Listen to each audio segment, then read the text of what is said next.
So he studied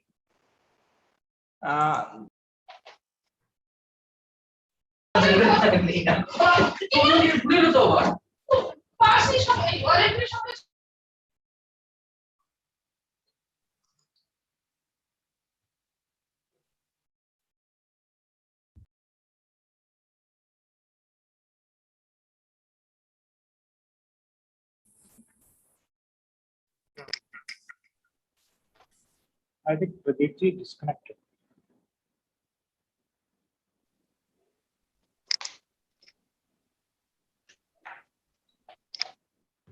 So I think but our speaker is there. Yeah, no, I can quickly introduce myself and go ahead. I think that would be best. Let's start the talk. Joining. 1 second. Yeah, I think I'm so sorry, but I no, think that's okay. That's okay. Absolutely. You know, this we have no control over what happens in the net. So and the web. So let me introduce him. Yeah, So he is my colleague here, and so it is really great to hear Siam. So he is one of our colleagues in chemistry departments here at ISER Kolkata. So he was there at NCL Pune, National Chemical Laboratory, for a long time. Then from there he moved, I think, some 4 years back. And Siam, so you can go ahead without taking much time from you. So I welcome you to present this talk. Yeah, please. Thank you, Malla. Thank you, Malla, very much. Okay, let me just put my slide on. Okay. Okay, thank you. So Professor Desiraju, Oyon, other colleagues, thank you so much for inviting me. So I'm a little nervous right now because I thought this was a talk for school children. So I pitched it mostly for school children with various different topics, and none of these topics I'm an expert in. And here we have a very august gathering with people from expertise from all different subjects, and which I know very little, and I'm trying to combine all of them. So if I go wrong somewhere, and if you want to make corrections, please go ahead and stop me, because I've tried to put this talk, combining a little bit of chemistry, a little bit of biology, a little bit of history, things together. None of chemistry, maybe I know a little bit, but none of the other topics I'm an expert in. So please feel free to pitch in, and a discussion once we go for this, once we are through to this. Okay, so let's see how this moves on. Also, this is the first time I'm giving a talk on this, so let's see how this would pan out. Okay, so before we start with indigo, the closest color which is the closest cousin of indigo is the color blue. Okay, okay. So before I start, I have to do the acknowledgements, because this is a talk again taken from many sources.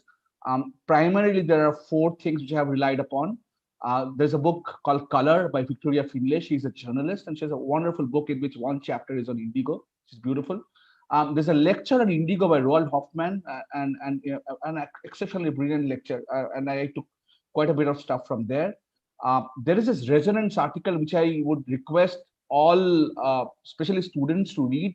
It is from Professor G. Nagendrappa from the Bangalore University, and it is where first I sort of encountered how the civil disobedience movement and indigo was sort of linked together. And of course, we can't survive without Wikipedia. So most of the images which I've taken are from Wikipedia. Okay, so let's finish this acknowledgement first. Okay, so the color blue, whenever we think of blue, we imagine the large expanse of blue, something which is very soothing to our eyes. And blue is everywhere, right? Now we talk about the men in blue, the women in blue. Sorry, I should have put the women in blue. I think that's more appropriate these days. Blue has become now very political. People who are in Kolkata, see an overbearance of blue everywhere, and that also has become very political. So it's in sports, in politics, in festivals. This is Park Street during the Christmas. You can see the blue lights, blue LEDs, and of course, you can see here Hussein drawing Mother Teresa, and you can see her blue border, which sort of distinguishes Mother Teresa. So blue is sort of every aspect of our life. Okay, it's there in all our life. But I was very surprised when I used to be in Pune for a long time, and one of my favorite places. Of course, I forgot. This is the biggest thing which we're going to talk about, is the blue dating genes, and that is going to be one of the things of the talk. So this is one of my favorite places, is Ajanta Caves. I've visited this many times. And this is probably one of the real evidences of art in historic India. And one of the things which sort of surprised me of Ajanta is that if you can see, this is one of the most famous Jataka paintings called the Mahajanak Jataka. Okay, and in Mahajanak Jataka, you could see, if you see the painting here, you could see there's a preponderance of earthen color, ochre, brown, black, white, okay, but very little blue. Okay, and that actually surprised me when I looked at the whole of Ajanta. That why there is such a little bit of blue in Ajanta. So that got me into thinking about blue a little bit and figuring out why there was so much little bit of blue. And what I sort of figured out is that blue paints was extremely rare, especially if you had to do such kind of frescoes.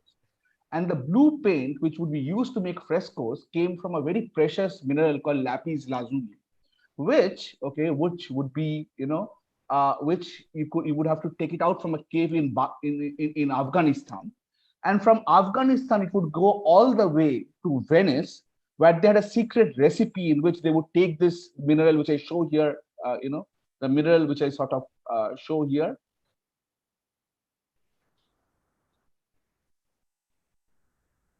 Okay. Okay. So, okay. Yes. And you have this, and these colors were then sent to Venice, and in Venice there's a secret recipe where they would make the blue paint, and that from Venice it would come back to India, so it was extremely expensive. Okay, and so that's, you see very little of this blue color, in paintings, in early paintings in Ajanta. Now blue, okay, so what I digging with a little bit, what sort of I saw people writing, mostly a lot of Western people would write that. We do not see, even though we are so used to seeing the vast expanse of the sky and the ocean, which are really blue, but really blue, there's not much really blue in the nature. Okay, most people, other than Lord Rama, probably most people do not have blue eyes.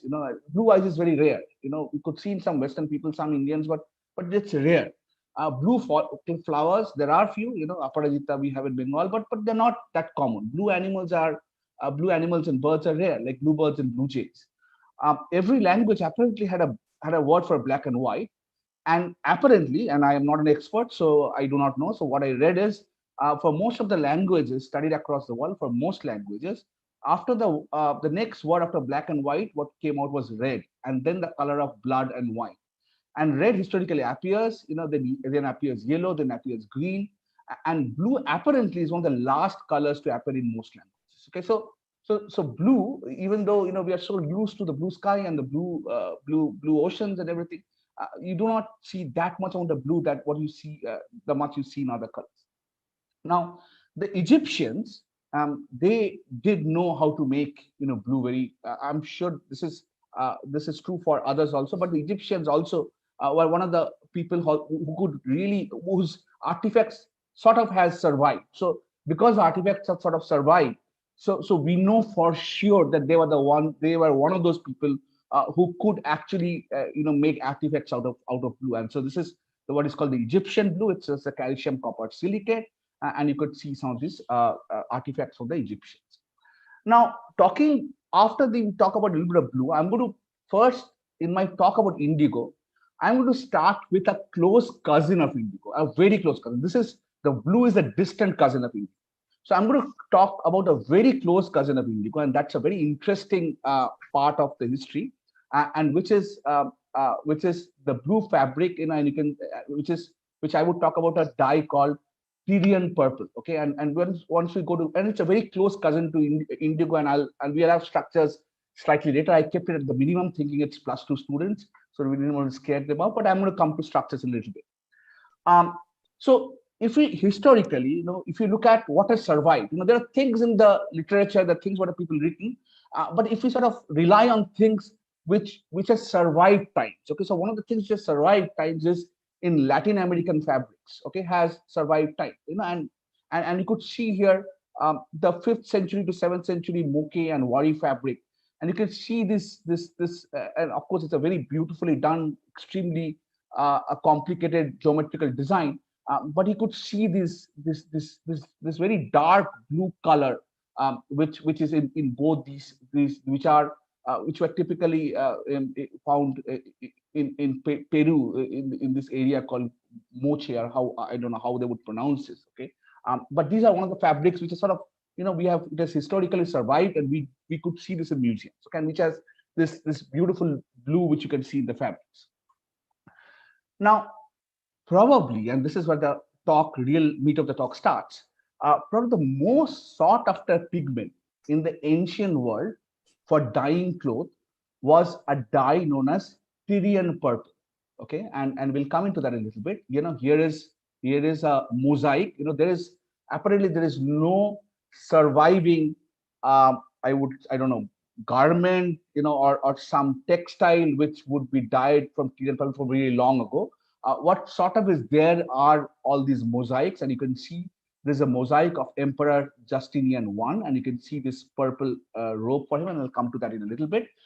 There are sort of, so it is known that this color existed since 18th century BC. Okay, but the name Tyrian purple came only in 1517 BC. Okay, 1570. So that's nearly 3,500 years back. And the name Tyrian purple came because it was named after the port city of Tyre. Okay, and this was a port city, and it says that the dye was sort of discovered because the dye essentially comes from snails, and I'll come to that in a little bit. And you had this very famous painting in which the painting is named "The Discovery of the Purple," in which the dog sort of tries to eat this snails, and its mouth becomes colored, and that's how apparently this dye was discovered. Now, this dye, Tyrian purple, okay, was one of the most sought after dye in the ancient world, and you would get this, okay, from basically snails, and the reason this was discovered in this port city, because they have to be extracted from snails along the coast of the Mediterranean. So you can see this is Italy here. Okay, so this is your whole Mediterranean Sea, and in blue is a place marked where you would sort of find Tyrian purple. So there is this very special snails. There are like these two different classes. One is Muric, and there's another name of there's another kind of snails, very special snails. And I can get a little bit zoom picture of this. So this is how the snail looks like. Okay, and you can take these snails, okay, and you would have to extract these dye from the snails. Okay, and what was very interesting is that you would have to take 10,000 snails. Imagine this, 10,000 snails to get 1 gram of Tyrian purple. Okay, so now you can imagine how expensive this would be, right? So this essentially, this dye was a sign, okay, of prosperity. Only the king or the chief general of the Romans were allowed to dye their not the whole cloth, because that would be too expensive. Dye their, I don't know, some cloth or something like the way the one which is here, with Tyrian purple. And so that's how this would come up. Now, interestingly, and this comes with a very nice chemistry, which I'm going to talk in a little bit of time. There are these 3 different type of snails, okay, and these snails, okay, produce different shades of this Tyrian purple. Okay, as you can see there, this is more indigo, this is mostly purple indigo, this is middle with reddish purple mixed, and this is absolutely red. Okay, and it would depend upon and this would give you different shades. Okay, and interestingly, these are very interesting creatures. These snails are actually cannibals. Okay, they eat each other. Okay, this is remarkable. They sort of eat each other. And the way what happens when a snail attacks another snail, as you can see here, so it has a shell. So these snails sort of retreat into the shell. So the shell has a coating. So the snails sort of retreat into the shells. Now, as soon as the snails retreat into their shell, the other snail comes in and uses a proboscis. So these are sort of posterior sort of things, organs which comes out, and it takes and sort of puts, and it sort of disposes of, and believe it or not, concentrated sulfuric acid on this shell. And the moment it puts in concentrated sulfuric acid, these shells are calcium carbonate, and other calcium. So it makes a tiny hole. And then, you have one other gland, which again pokes, a neurotoxin inside and kills the cells. This is a remarkable species, and so the question, which and so because of this, this was extremely expensive. You have to have 10,000 of them to get a gram. Okay, and this gave you, and this was the most sought after color in the olden times. Now, the Tyrian purple, which is a very close cousin of indigo, okay, this was not, this indigo or whatever this color which I'm showing you was not only sourced from animals. So the plant sources of indigo existed forever. So actually the word meaning indigo is derived from the Greek term meaning from India. Okay, it is known with the word Nila. I think we see in our older texts. Okay, and it is extremely probable that we had the Nila. Okay, the plant source of indigo existed. Even in the Indus Valley. So there are basically two different sources. There are many different types of different types of plants from which you can get the indigo dye, but there are two predominant ones I'm going to talk about. The first one is Indigofera tinctoria. This is the one we find in India, and if you think that this purple flowers is what is going to give you indigo color, you're completely wrong. I also thought that when I first saw it. Okay, it is not the flower. It is the leaves, okay, which are crushed to get the indigo dye. Similarly, okay, so this was one. The other one is way more common all over the world. It is in common parlance called woad. Woad means weed. Okay, so this is Isatis tinctoria. It's commonly called weed. And you could also, from the leaves of them, again, not from the flowers, from the leaves of them, you could actually get, the color, which is very similar to indigo and which is known as the woad color. Now, so the question comes in, okay, and which I would try to now go to a little bit of science into here, that I've showed you 3 different species of snails, 2 different plants, and there are many species of these indigo plants, which is across the world, okay. And all are giving, okay, some sort of giving you a purple, okay, a red, and a mixture of these 2 dyes. So what is essentially going on? Right? To understand what is going on, we got to understand a little bit about, okay, how indigo is formed inside snails or actually inside this plant. Now, the process in which this is synthesized also happens in our body. Let me say you this, okay. But if you take these green plants, green leaves in Indigofera, and you crush them out and you keep them for some time, this would slowly turn blue. But if we sort of split them on our body, we never see blue. So what is the essential difference? The essential difference comes, and this is something which I do not know too much. Maybe there are biologists who could comment on this one. So this is essentially so this dye comes from the L-tryptophan biosynthetic pathway. So L-tryptophan is an essential amino acid which is required for us.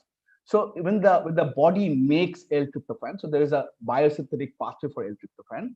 In one of the steps, you form something called an indican. Okay. Now, why in this indican is produced in a high amount, and why there is beta-glucosidase in present in higher amounts? So this, what it does is this beta-glucosidase hydrolyzes this, and what you end up is something called the indoxyl. So the indoxyl is what is produced in high quantities in plants. Okay, so we do not have it, right? And why the plants make indoxyl in high quantities, I am not aware. Maybe somebody could pitch into that, and we can have a discussion. But then what happens is when you rip open these plants, this indoxyl comes out, and then there's an aerobic oxidation comes in where the C2 position of this gets coupled. Very good oxidation chemistry, oxygen induced processes, and they couple together, and that is essentially how you get indigo blue. Okay, so that's essentially how it gets biosynthesized. Now the pathway is thought to be the same in both snails as well as the plants. Okay, so then why there's a difference in color? So the difference in color is because indigo, as I showed you, is this structure, and Tyrian purple is basically the dibromo version of this indigo. So you can imagine that in seawater where the snails reside, seawater would have more bromide presence in the seawater. So in some way, this bromination happens, and this bromination essentially in some of them, it alters, okay, of course, the electronics of the molecule and gives you a more reddish color. And a lot of the snails, both these are produced, and the combination which comes out, okay, is essentially gives you what shade of Tyrian purple you get. So this is very, very, very nice and very interesting chemistry. Okay, now, so one thing is about the indigo dye. So the second is also an exciting thing is this indigo dye. If you ever, and I have done this experiment myself, you take these leaves and if you roll them out and you can sort of get the indigo, you can buy indigo. Okay, this indigo is insoluble in water. Okay, so imagine if you have to dye a cloth, okay, it has to be soluble in water. Most of our cloths, you remember in all these azo dyes and all the dyes which you think about it, they are aqueous solution. You put your cloth inside, you take it out, the dye sticks to the to the cloth, and that's how you see the color. Now indigo is extremely insoluble. Okay, even if you take it in an organic solvent and dissolve indigo and put it on a cloth, if you give it 2 washes, the indigo comes out. So indigo does not, in the form it is here, it is not a fast dye. It does not really stain cloth, like in the earlier days it would be linen, okay, or it would be wool, okay, or cotton, which is very important in jeans and all, right? It doesn't do. So what people discovered, and I'll tell you about the science, and then I tell you what the ancient people would do, okay, with Tyrian purple. So what you have to do is you have to take the insoluble pigment and reduce it to a sparingly soluble version, okay, which is this version. Okay, so you reduce, and you make the, you move it to here, and then you hydrolyze it and convert it to the sodium salt. Now this alkali luvovat, this is called the alkali luvovat. Now this is a sodium salt. Now this is soluble. So you reduce it under basic condition, okay, and that makes it, soluble, okay, and once it makes it soluble, so now you dip in your cloth, and I'll show you a video exactly what happens here. I hope the video is going to play, and the video is okay. Let us see. Okay, yeah, the video is playing. Okay, so you can see here. This is so you can see the color of the levovat, which is purple, slightly greenish, very, very light greenish. Okay, it not exactly colorless, but very light greenish. And now you have this white cloth which you're sort of dipping right now. So you have the white cloth which you sort of dip. Okay, so you dip inside it. Okay, and you sort of dip it. I'll fast forward it a little bit. You can see. So you can see here. Okay, what it looks like. So the color, okay, is green. Okay, and then as you soak it, okay, and then as you take it out, see it's still the light greenish, very pale color. And now see what happens. You see now it is aerial oxidation is happening. Okay, you can see it is turning into blue. Okay, and that is essentially how indigo is dyed, right? So you reduce it, basify it, okay, dip it in, you take it out, it oxidizes. You dip it back again, you do it a couple of times, and then you have this beautiful indigo color which is there in your blue jeans. Okay, so that's how it is done. Now with all the science and all the chemistry, we know how to do it. We know how that you could sort of degas it, take out, put nitrogen, take out the oxygen so that it doesn't get aerial oxidation when you're dipping it. You can put a reducing agent, you can put in sodium diethionite, you can put sodium hydroxide, you can do all sort of stuff. But how would the Romans do it? Okay, so the way Romans would do it is very interesting. So they would have this, and I think not the Romans, I think the Europeans also, most of the places, they would have this public vats where people would urinate. I'm right, people would go and urinate. So this urine would keep on accumulating for days. Okay, and so that is urea. Okay, so that urea would have a reducing environment.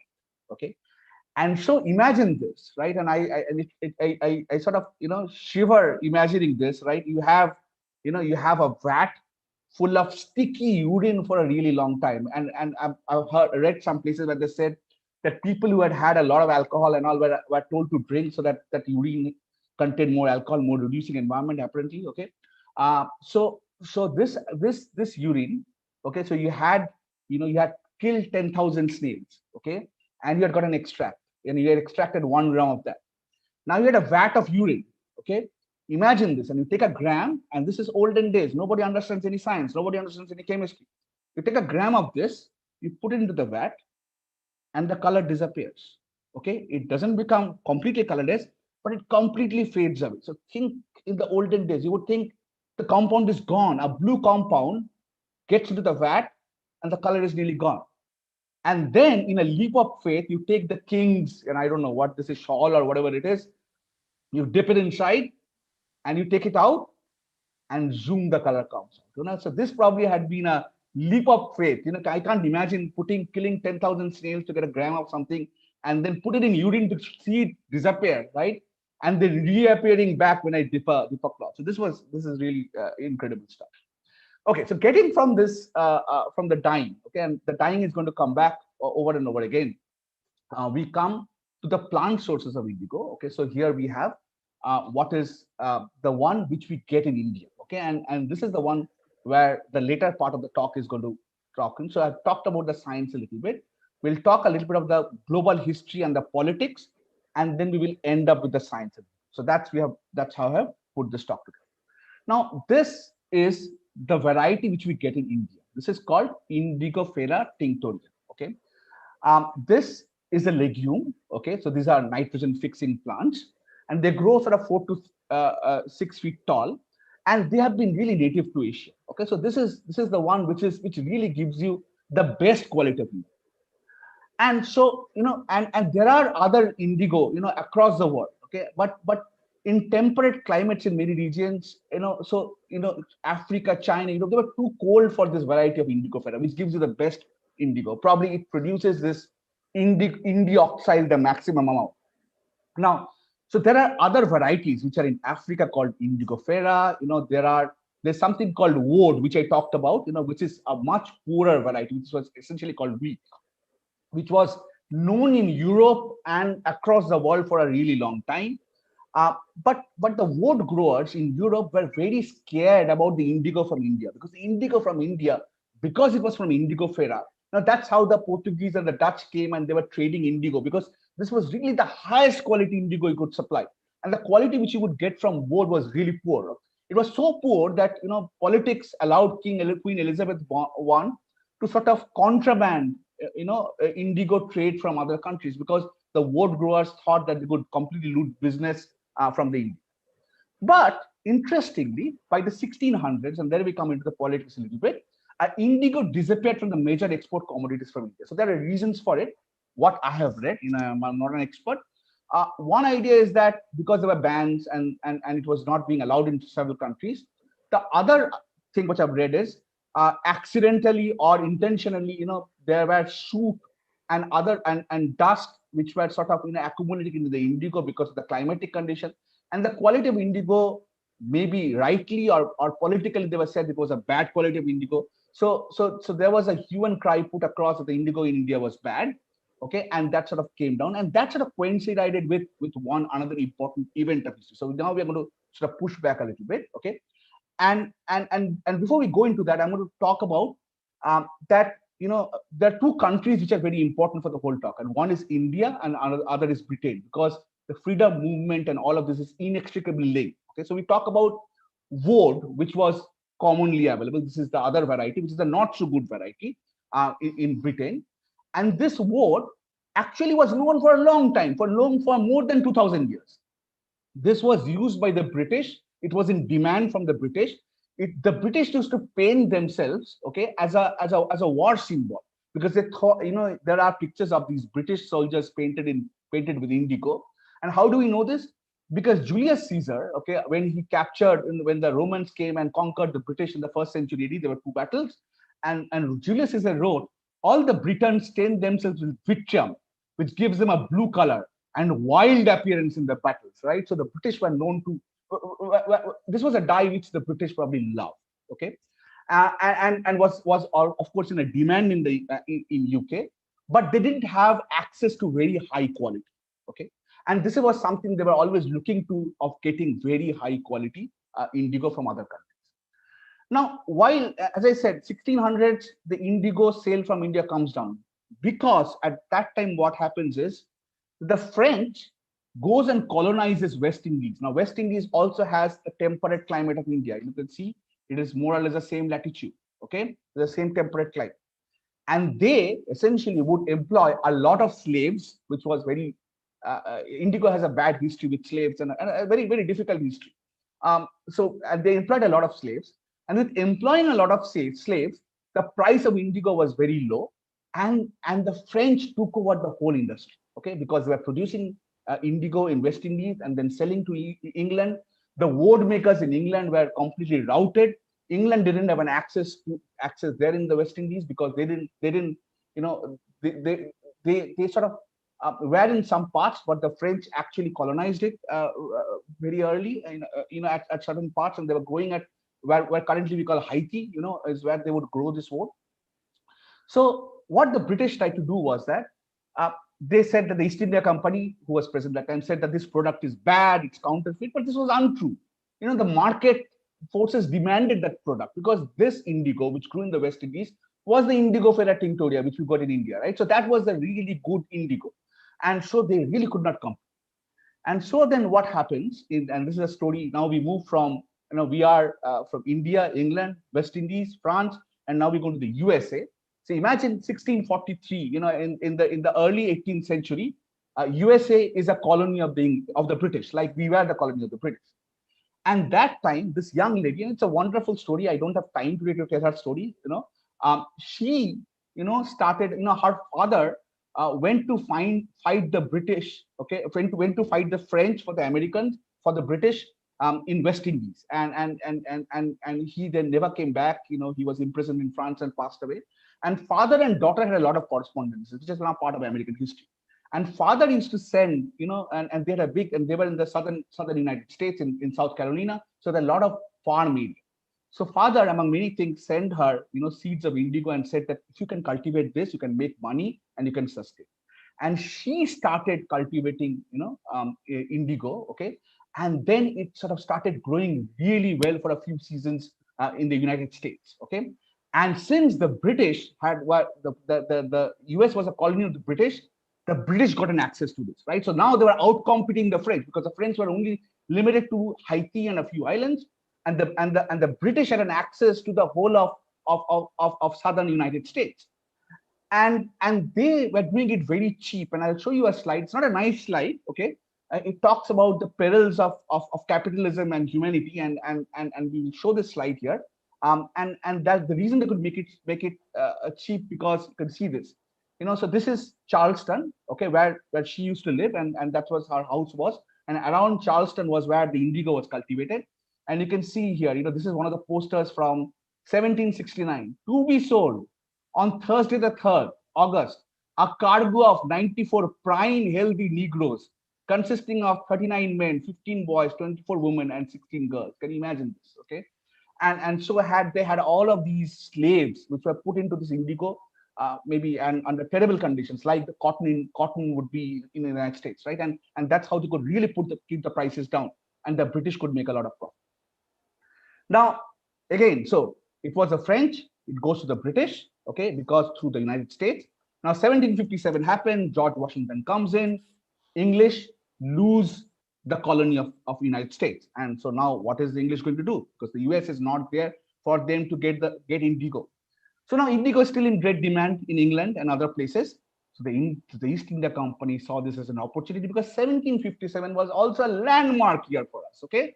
And I don't need to tell this crowd what 1757 means, right? So they promptly thought that India, the land of the indigo, the name indigo comes from, it would be absolutely proper to come back to India and then start cultivating indigo in India and send it back to India. Okay, and so that's this is, and so we're going to see a few slides about this. This is a drawing from Colesworthy Grant, and we get a lot about the indigo cultivation in Bengal, because Calcutta was the capital of the British at that point of time. Bengal was a prime place for indigo cultivation. And Colesworthy Grant, is an interesting guy, not one of those British we are used to reading in history. He was actually he was a professor of drawing in Presidency College, and he essentially documented a lot of these, from rural life of Bengal. He had a lot of these pictures which still exist. And of course, we get to know a lot of writings from Indians at that time, which is, of course, some of the best things which we have. But what is interesting is he used to write, so this was 1850, so he would write letters to his sisters, which you can still access in the National Library of Kolkata, okay? And these letters tell from the British perspective, right, that what would happen, so the British planter would have a cup of coffee in the morning, would ride the horse, and then the natives would come with indigo and these vats, and can you imagine this? He writes that, this all this indigo vats had to be done because you have to put the indigo and you have to put a reducing environment, you have to stump on it so that it becomes a soluble version, so that you can dye it, you can make those cake from the leaves, and all of them would be blue, right? And so he has poetic writings about how these blue people would seem like a symphony, can you imagine this, right? And so you could get a lot of interesting things from his writings. So coming back to indigo, so indigo planting in Bengal started around 1877, okay? So as you can imagine, the indigo planters, now 1857, it's the Raj, we have the Governor General, Warren Hastings, a big man is there, right? So they essentially, would mercilessly pursue the peasants to plant indigo instead of food crops. They gave loans called dadon. They took a lot of interest, and the price paid to the planters were only 2.5% of the market price was. So if the market price was 100 rupees, the farmers got only 2.5 rupees. So imagine this, right? So farmers could not make any profit growing indigo, so they were perennially in debt, okay? And because they were perennially in debt, they could not give the money, so there was a lot of oppression. The planters were granted by an act in 1833. The planters were granted a free hand in operation. Okay, so you could do whatever you want to make it. Okay, so these are some of the pictures, real pictures, which sort of exist, and I'll quickly browse them. The planters bungalow. This is Lugi. This is measuring lands for cultivation. Sowing the drills. This is the indigo factory. You can see. This is where the vats are. Where you sort of take the leaves and make the cake out of it. And you can see the beating by hand from the leaves to make the vat. So you can see how the workers look like, and the pictures tell you everything. You can see the masters and you can see the workers, right? And you can see how it looks like. Okay, now these people, okay, were incredibly, a lot of the planters, bearing one or two, they were incredibly notorious. Okay. Because a lot of farmers did not want to grow indigo, they wanted to grow rice, okay, and because they did not want to grow, they would resort to beating and bullying. And the most notorious one was a guy named George Meares, okay. He would burn down home of planters who would not grow indigo for him. And this is absolutely notorious. You can see this picture, one of the drawings at that point of time. You can see this guy weighing indigo, and you can see, why would somebody, who is a planter would require a whip, and you can understand what this whip is for. And in 1860, interesting, he manages to get an order which prohibits anybody, okay, who is growing indigo to convert to land. Imagine this, okay. So this became, one of the most black spots in the history of India, especially of the history of Bengal, okay. And I show this because this is a place where I have been to. Okay, so this is a place in Nodia district. So Nodia is where we are in Aisa, Kolkata. Is one of the prime places where all this indigo cultivation and everything is happening. Because Nodia has very rich, fertile soil. And roughly 100 kilometers from where I am in Aisa, Kolkata is this wonderful building, okay, called Bolakhana. Okay, this is in Moheshganj in Nodia district where I've stayed a night. This is still, you can go and stay there at night. You can rent for 1 night or 2 nights. And this was one of those indigo planters' house, okay, and there are many in Bengal not kept well, converted to government dwellings, but this retains how it was originally. Okay, this was of course by not one of those merciless British planters. This was an Italian doctor who married a French lady and cultivated indigo. But you can get an idea how these indigo houses would be like, and it was very emotional for me to go and look, and I could also see a real sample of indigo which was sort of produced here. Okay, and I could see those places where they would sort of those are gone right now, but you could see the places where the vats would be there and they would beat and make the cakes out of indigo. Very, very emotional if you visit this place. So because of all of this, the indigo revolt happens, and it happens in Nodia where we are right now. Okay, by Bishnu Charan Biswas and Digambar Biswas led a rebellion. Okay, and they said that we are not going to do this. Okay, we are not going to listen to you. This is enough is enough. And there were rumors to sort of kidnap Viceroy Lord Ripon, who was the Viceroy at that point of time. And the Englishman newspaper actually declared we are on the eve of a crisis. Okay, so a lot of these indigo planters, so they were trying to give a public trial. The indigo depots were burned down. There was a huge revolt. This is ruthlessly suppressed by large forces of people and military, backed by the British government. Zamindars mercilessly slaughtered a number of peasants. A really black spot in the history of Bengal. Okay. Would somebody, maybe can I do that? I know if I would somebody be willing to tell me how these 5 people are? This is again a part of history of Bengal, so I would not assume anybody from outside of Bengal to know this. Could somebody say how these 5 people are related? And it has to do with indigo. Okay, I'll take you through. So when all this was going on, so one of the turning points in Bengal's history was writing of a play called Neel Dorpon, okay, which dramatized, which essentially was based on George Mears, okay, as the key, Sahib, okay, and the Indians, right, was written by a man called Dinabandhu Mitra. Okay, so imagine if and he dramatized it, the merciless Englishman beating down peasants.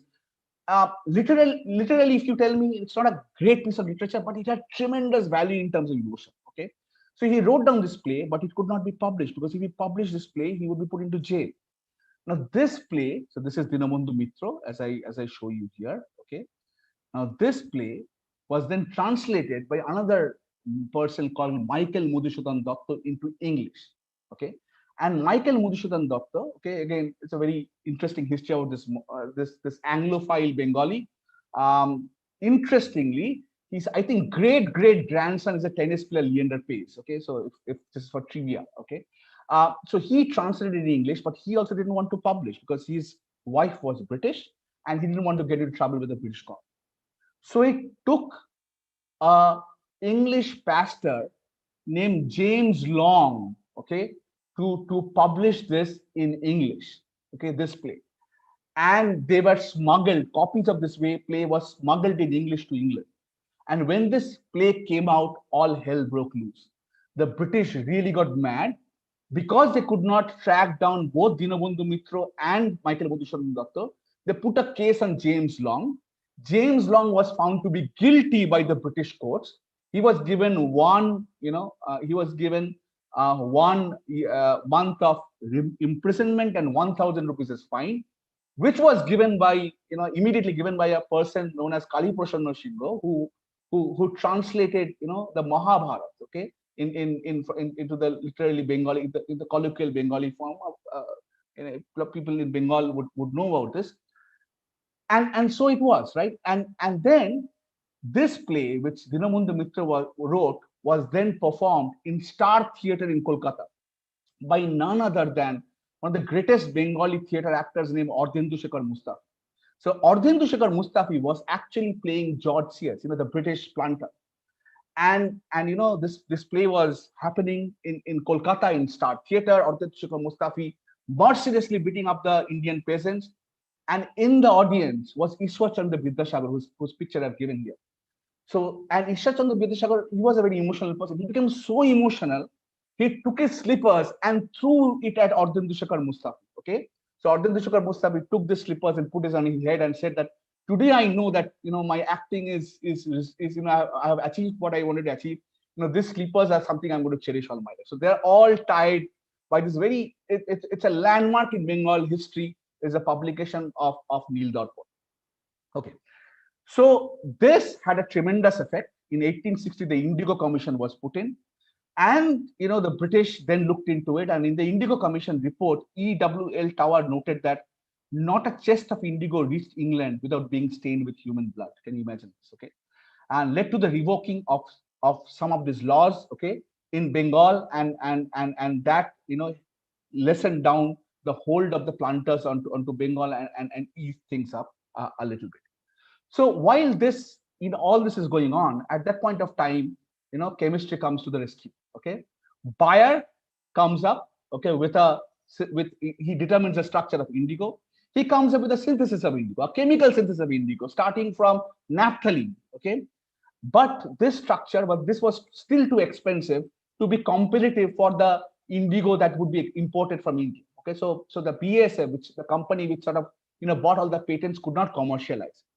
The bottleneck, okay, so and so in 1890, the Swiss scientist Human, he came with a very nice synthesis which could be competitive provided they could make anthranilic acid, okay, from anthranilic acid from phthalic anhydride in a very high yield. That was what the bottleneck was. So if they could solve this reaction, where phthalic anhydride could be converted to the anthranilic acid very easily, then the synthesis would be commercially competitive, okay, and that would essentially come, and that could be actually replace the traditional indigo.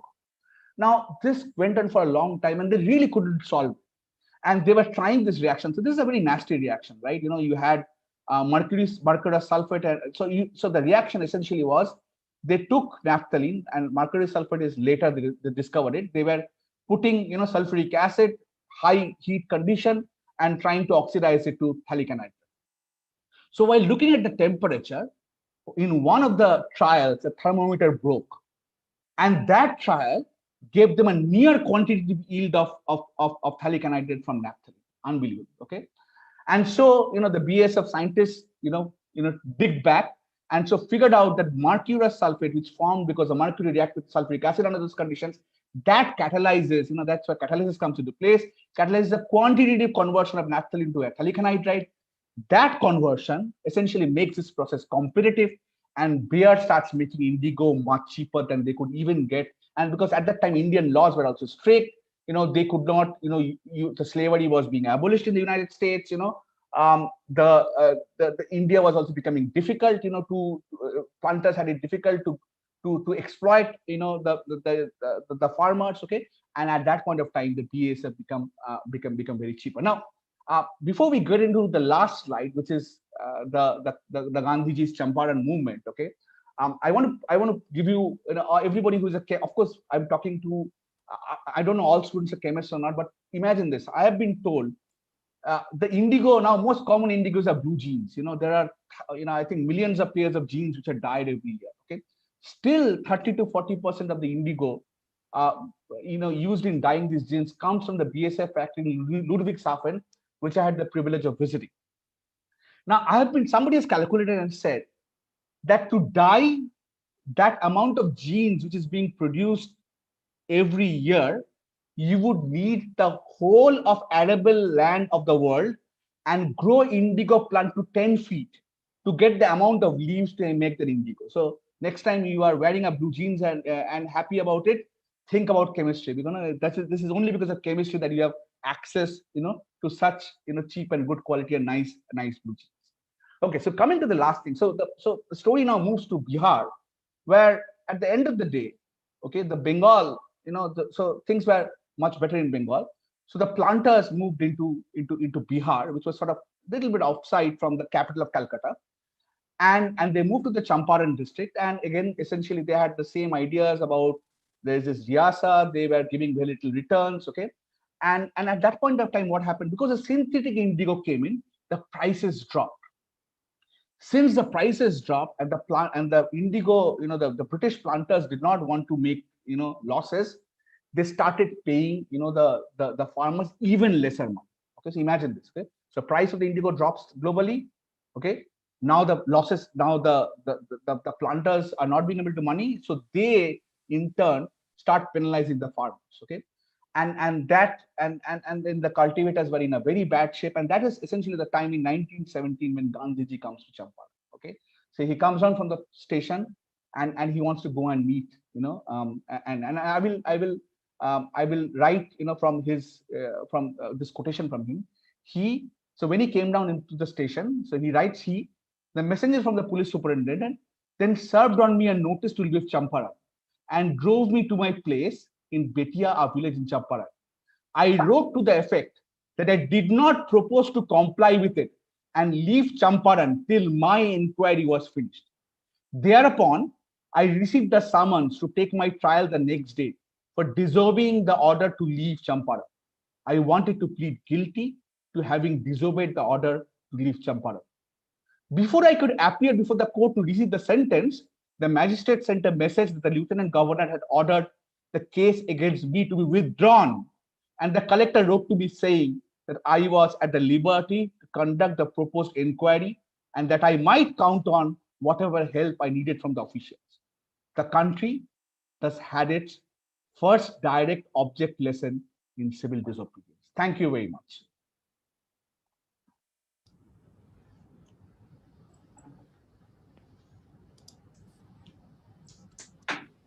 Thank you, Shyam.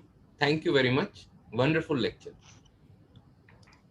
So, I mean, maybe Pradeep, you are still there?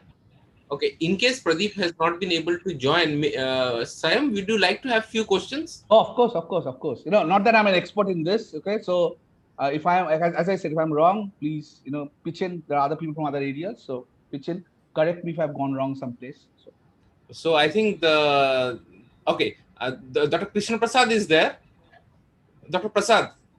Yeah, I'm too poor in chemistry to ask a chemistry-based question. No, please go ahead. You know this. Yeah, but the moving of the indigo plantation from Bengal to Bihar was also triggered by the Great Bengal Famine. The Great Bengal Famine was 1940, right? If I remember correctly. No, there were three famines in Bengal. Okay. Yeah, possibly, but you know, I think this was around 1870s again. Possibly. You know, I do not remember, but yes, that could have been a possibility. But it was also the fact that in Bengal, where people were more aware of it, about the rights, already the nationalistic movement had started in Bengal. So they could not get away as easily in Bengal as they would be in Bihar. You know, I think that would also be one reason. And maybe it was also due to the maybe the famine. You know, that would probably also be there. But it was because, you know, at that time the nationalist movement already had started, right? You know, there were already people talking about it. You know, Tagore was there. Vivekananda was born in 1860s, right? You know, and there were other people there, right? So it would not have been so easy to get away so close to Bengal in Nadia district because Calcutta is close by. Than it would be in some place like Bihar. Okay, that would be my guess. But again, you know, I'm not a really expert on this. Maybe somebody else who would know better can comment. But first, I should have said an excellent storyteller you are. Okay, thank you. I enjoyed it thoroughly. In fact, please send my regards to your please send my regards to my ex-colleague Dr. Prasad. You know, we were neighbors. I will certainly. We were neighbors in NCL, so we know. No, in fact, he had put a link in the center's community email. Okay. But I had also seen it on Ian's Facebook that this is going to come up. So therefore, I was looking forward to it. But at the same time, probably if you read Madhushri Mukherjee's book on Churchill's Secret War or something like that. Right. Oh, that's an incredible book, actually. Yes, I think she has documented this. Right. Yeah. So I've not read, but I've heard so many good things about this book, about how Churchill moved he was one of the main person responsible for the Bengal famine because it was not available. He just simply refused to, you know, took it away and did not do the things which had to be done, you know, and absolutely responsible for so many million people dying during the Bengal famine. Yeah, I've heard a lot about this book, but hadn't got a chance to read it yet. But thank you, you know, No, inhuman is too modest a word to use.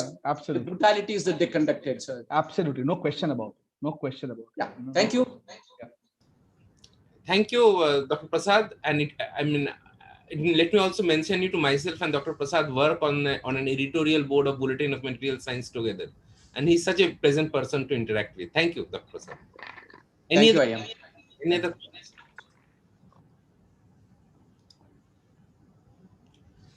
I'm Amol here. Yeah. Hey, Amol. Yeah. Hi. I have one question. I have a question. So see, for coffee now, caffeine is available, synthetic caffeine. Yeah. For indigo, you have mentioned that BASF came out with this wonderful route. So what are all the other natural products which you feel that maybe good synthetic routes might be? So is it possible to replace tea by some synthetic way? So I would argue the reverse. I think the trend right now is saying that, you know, any of these chemical synthetic processes, whatever, you know, even if you have the best yields, right, you have to deal with, again, petroleum products. You start with, naphthalene, you start with sulfuric acid, mercury sulfate, right? Even with your best methods, right? And you have to then take care of the waste. So I think that to me, the way out could be, is looking at maybe genetic ways of engineering the indigo fera so that you could get a lot more yields, or maybe using this genetic pathway, the biosynthetic pathway, into getting this, indoxil, right? So that you could make this in a manner in which it is going to be much more cleaner, because it's already existing in nature, right? So maybe that would be the other way of looking into it, which I think is I think there's a lot of interest in that. Is that getting out of the whole chemical process and building in the biosynthetic pathway to scale this up, or even growing plants, right? Maybe you can increase the yields, right? When again, but would that give us so much of indigo what we need to dye our genes? Maybe no. So yeah, so there are a lot of these. So there were all these the dibromo version and all of these related compounds which does have a synthetic. Nobody looks at killing snails and stuff like that, right? They all have synthetic versions. But it would be interesting to look at biosynthetic pathway. I found that was fascinating. How we have the same process, but these snails, a certain intermediate is in a much more quantity, and that is essentially how the indigo comes. It's here. Okay. Yeah. Sure. Thank you. Okay. Good seeing you, Omal. Yeah. Thanks. Yeah, same here. Yeah, we used to go tea every day, and now it's like yes. Okay. Any other questions? Am I permitted to ask one more? Yeah, sure. Shoot. Is the fading of the cloth get differentiated between the synthesized indigo and the plant-made indigo? No. So if you get the indigo fera can give you really high quality indigo, and it would be it's essentially the same chemical composition. So it would be as good as the synthetic indigo. Okay, so you could get really very high quality indigo from the ones which grow in India and some parts in Africa maybe, and some parts in South America maybe. Okay, that is very high quality indigo. Okay. And that will give you as good as a color as you would get from the synthetic compounds. Thank you. So if I've understood it, so the organic, the so-called organic, it has become a fad now, right? Right. The so-called organic indigo is not qualitatively better than the so-called not organic. No, yes, because it's chemically, it's chemically the same. Okay, but that's not important. I think it's important to understand while we are making this. Okay, what are the resources we are using? Okay, what are the waste material we are generating? This is a sustainable process, right? Even with the best chemical synthesis, and do we want to do it or not, right? So that is a question I think we should be more asking.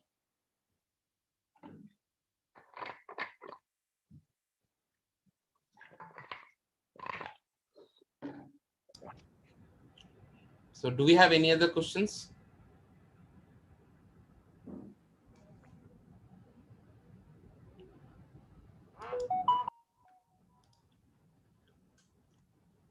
Okay. So if not, we thank Shri Prasad. You would like to make a comment? Yeah. No, I don't. We don't have any other questions. So I would like to say thank you to our speaker, Professor Syam Sen Gupta ji. Yeah, and now I would like to invite Professor Ayan Datta. He's our secretary of Vivekanda Vijnana Mission, which is the West Bengal chapter of Vijnana Bharati, and ING is scientist in Indian Association for the Cultivation of Science. So I would like to invite Professor Ayan Datta for his remarks on today's program. Thank you. Okay, thank you. Okay, first of all, let me start by thanking all the dignitaries who had come, very senior people, and I think I've got lot of comments from them, and I think all of them we thank. We of course are very thankful to Dr. Swayam Sengupta from IICR Kolkata. Such a wonderful speaker he is, and I think such a passionate one, and where he interwoven the culture and the story and the chemistry of such. And basically it is the point that chemistry is life, right? And that is the very message which is given. One chemical changes the course of history, and then recorrects itself. And the point which I was also trying to think, this is the way of human nature. Man learns, but you see the fact that when BSF was producing indigo cheap, but then there were these companies, or there were these cultivators who were trying to squeeze in the farmers even more, so that they were competing with the industries. So while listening to his talk, I was reminded of a very old movie of, I mean, this is a kind of old socialist way of the Naya Daur, in which there is a movie by Dilip Kumar, in which there is the motorcycle has come in a village. I mean, it's not a motorcycle, I mean, it's a car, and then there is a horse cart, and then people are competing. The horse cart is competing with the motorcycle, I mean, the motor driven cars, and then the socio-economic and political aspects of it. So I think I thank you very much. And I also thank all the speakers, I mean, the speaker here and the people who participated here. And I also thank all of you for participating, and looking forward for your dialogue, and do write back to all of us, and for your comments and criticisms and so on. Thank you very much. Thank you very much. Thank you, everyone. Thank you, Angie. So here today, our first lecture in this webinar series is concluding now. So next webinar will be very soon. We will organize. So information will share to everyone. Thank you all. Thank you very much. Thank you.